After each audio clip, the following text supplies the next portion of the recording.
माता कैकेयी के लिए धारणा बदलिए।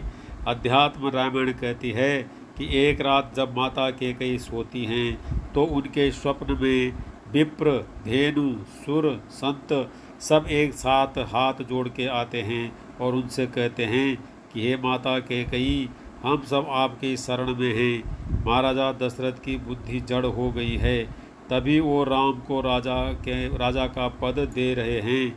अगर प्रभु राजगद्दी पर बैठ गए तब उनके अवतार लेने का मूल कारण ही नष्ट हो जाएगा। माता, संपूर्ण पृथ्वी पर सिर्फ आप में ही ये साहस है कि आप राम से जुड़े अपयश का विष पी सकती हैं। कृपया प्रभु को जंगल भेज के सुलभ करिए।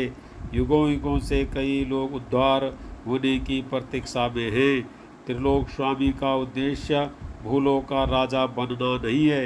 अगर वनवास ना हुआ तो राम इस लोक के प्रभु ना हो पाएंगे। माता, ये कहते कहते देवता घुटनों पर आ गए। माता कैकेयी के आंखों से आंसू बहने लगे। माता बोली, आने वाले युगों में लोग कहेंगे कि मैंने भरत के लिए राम को छोड़ दिया, लेकिन असल में मैं राम के लिए आज भरत का त्याग कर रही हूँ। मुझे मालूम है इस निर्णय के बाद भरत मुझे कभी स्वीकार नहीं करेगा। रामचरितमानस में भी कई जगहों पर इसका संकेत मिलता है। जब गुरु वशिष्ठ दुखी भरत से कहते हैं, सुनो भरत भावी परबल बिलख कहे मुनिनाथ, हानि लाभ जीवन मरण जस अपजस विधिहात। हे भरत सुनो, भविष्य बड़ा बलवान है। हानि लाभ जीवन मरण और यश अपयश ये सब विधाता के ही हाथ में है, बीच में केवल माध्यम आते हैं।